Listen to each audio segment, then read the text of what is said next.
Alléluia. Alléluia. Mais le Saint-Esprit, lui le professeur par excellence, lui qui ne manque jamais à dire,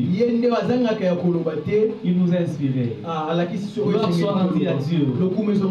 Amen. Amen. Que Dieu te bénisse. Vous savez, cette histoire a commencé depuis longtemps. Alléluia. Alléluia. Salomon, lui qui a succédé à son père, son père David, qui était roi. Alléluia. Son père était déjà devenu au soir de sa vie fatigué. Alors Salomon a succédé à son père. Il a pris le pouvoir. Il est devenu roi. Et à un moment donné, Salomon, il était roi. Et à cause de l'onction, certains rois en Israël se sont abusés de l'onction qui était sur eux. Alléluia.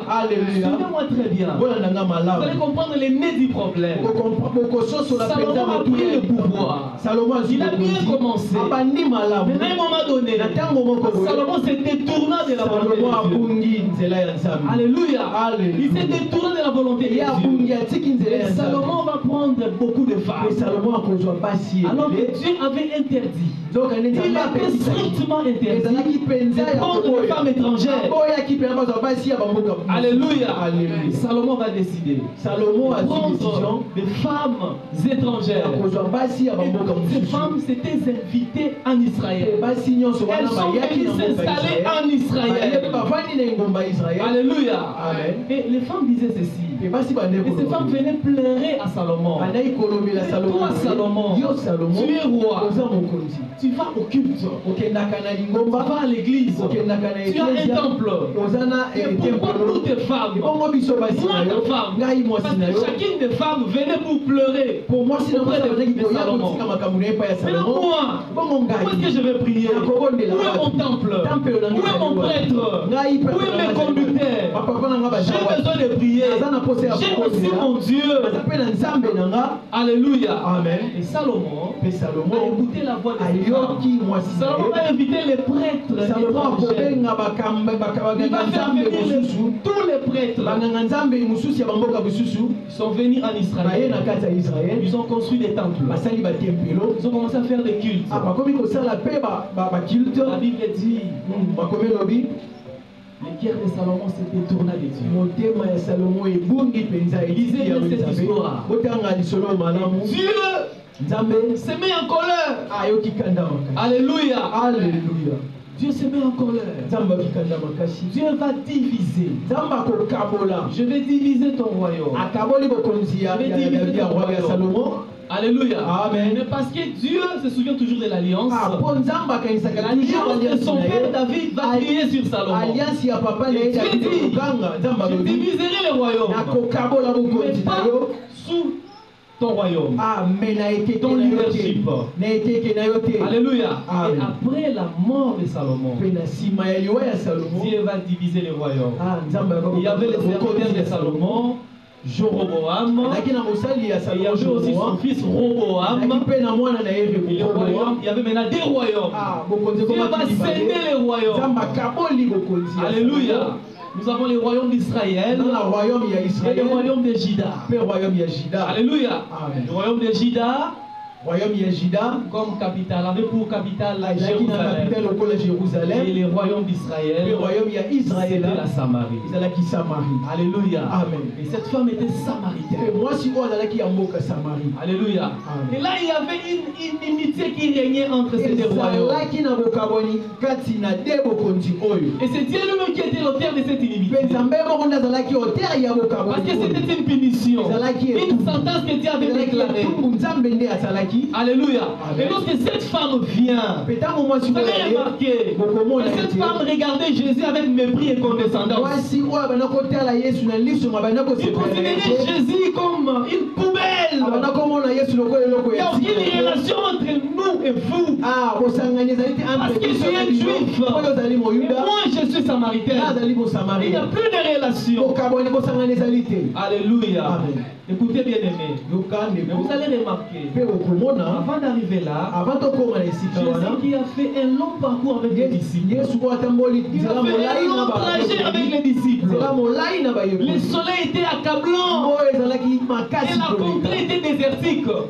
Jésus super fatigué avec les disciples. Il arrive quelque part. Et c'était le champ, n'est-ce pas, de Jacob. Et là à côté il y avait un puits. Jésus a envoyé ses disciples aller chercher la nourriture. Oui, ils avaient faim. Ils ont beaucoup marché. Les milliers étaient désertiques. Fatigués. Ils n'avaient rien mis sous la dent. Ils avaient besoin de manger quelque chose. Et Jésus a envoyé ses disciples aller chercher la nourriture. Mais ce qui m'a surpris, pourquoi Jésus va envoyer tous les disciples? Pourquoi tous les disciples doivent partir? Et Jésus va rester dans une insécurité totale. Alléluia. Parce qu'il y avait une inimitié entre les deux royaumes. Jésus a envoyé les disciples. Et Jésus est resté seul. Alléluia. Seul. Et là, il voit une femme descendre de la montagne. Alléluia. Alléluia. Écoutez bien aimé. Jésus voulait rester seul. Il voulait rester seul. Pour parler de manière calme, de manière tranquille. Seul à seul avec cette femme.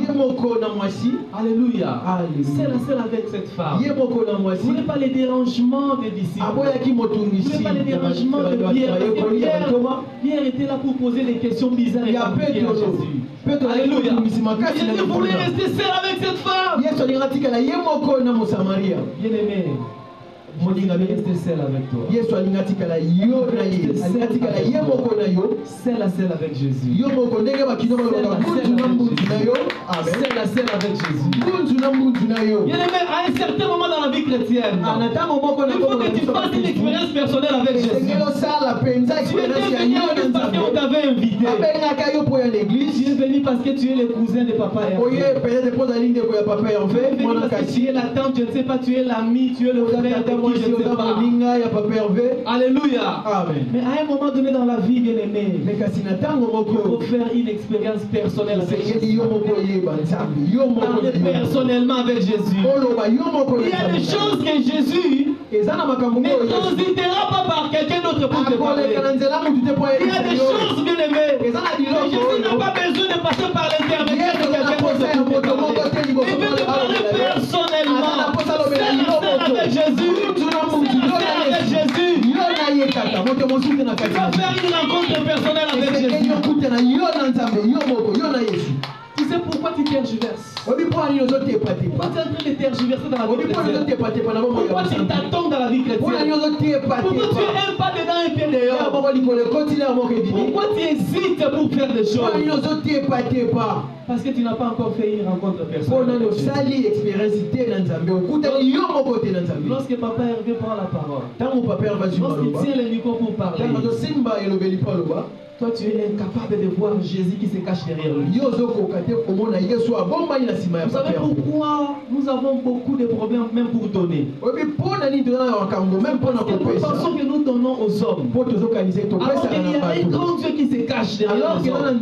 Regarde bien derrière papa Hervé. Tu verras qu'il y a un Dieu. Il y a un Jésus qui te demande. Il ne faut pas toujours voir les hommes. Il faut voir Jésus qui se cache derrière les hommes. Alléluia. Ne venez pas à l'église par conformisme. Ne venez pas pour profiter de la chaleur des autres. Ne fais pas comme tout le monde. Ne donne pas parce que tout le monde a donné. Ne chante pas parce que tout le monde chante. Non, bien aimé. Il faut donner parce que tu connais la personne que tu donnes. Tu connais Jésus personnellement. Alléluia. Écoutez, il faut sortir de la foule, bien aimé. Il ne faut pas faire selon les conformismes. Il ne faut pas plaire aux hommes. Ne venez pas par rapport aux hommes. Sors de la foule. Reste seul à seul avec Jésus. Seul à seul avec Jésus. Jésus voulait rester seul. avec la femme samaritaine pour lui communiquer le message, pour lui dire des choses.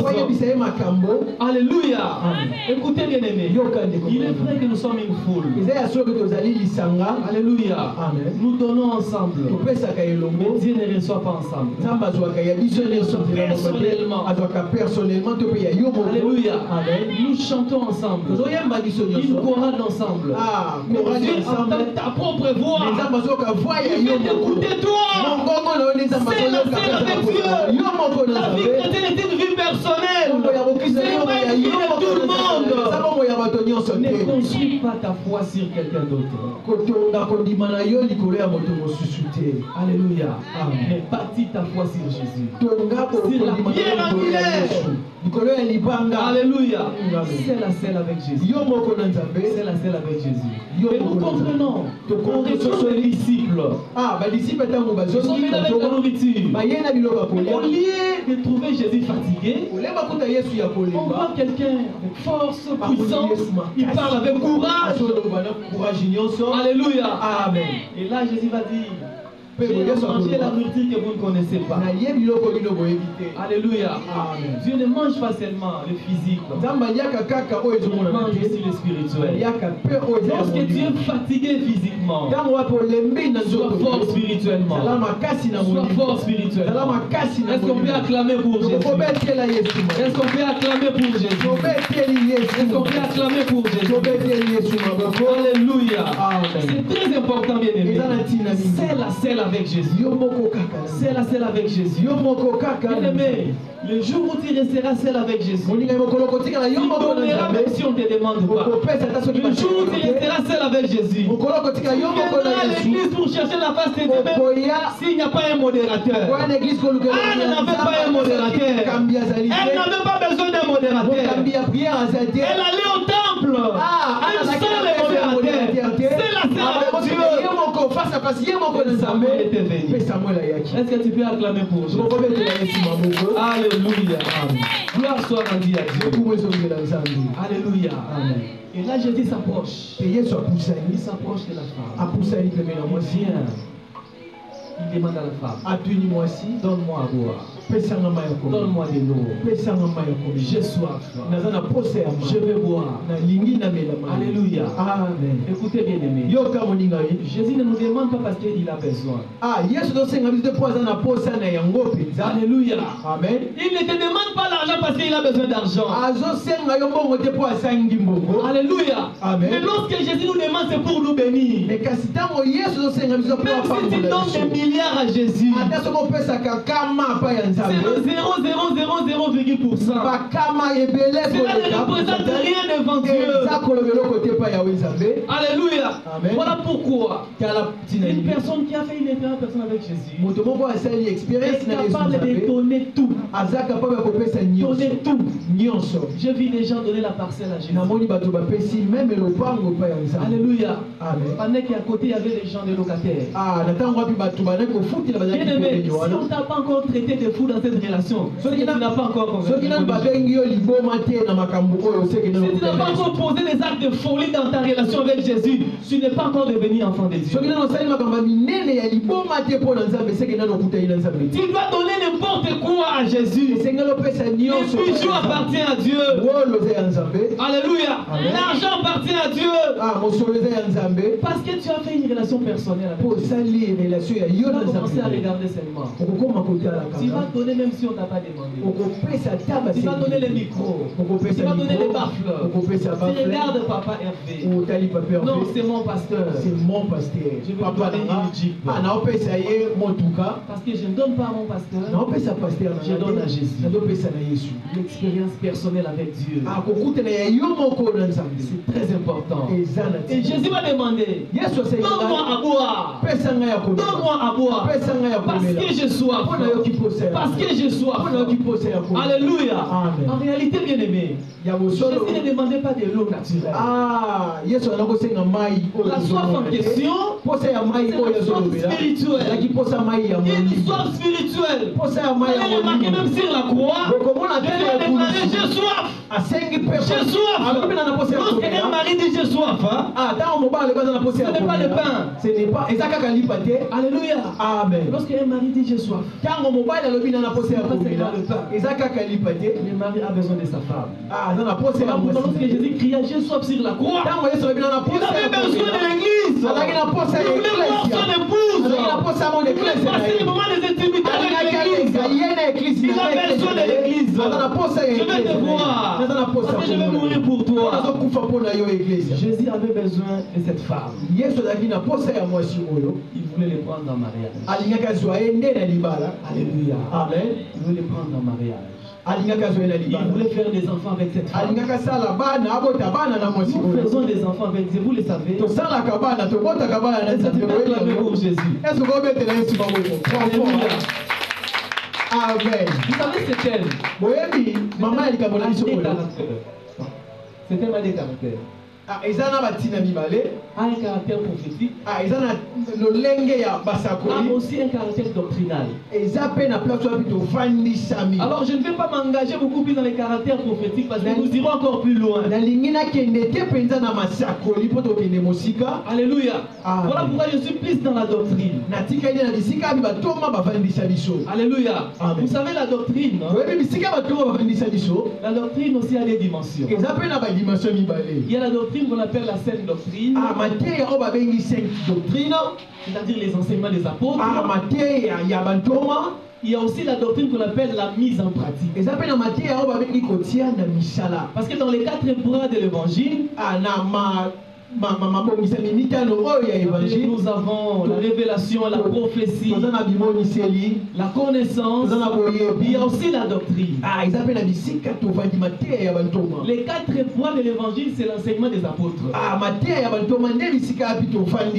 Et dans les 4 points de l'évangile, il y a aussi la doctrine, on appelle la mise en pratique de la parole de Dieu.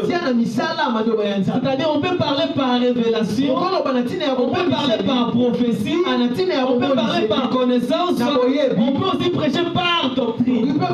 C'est-à-dire la mise en pratique de la parole de Dieu. Lorsque tu mets en pratique la parole de Dieu, tu donnes naissance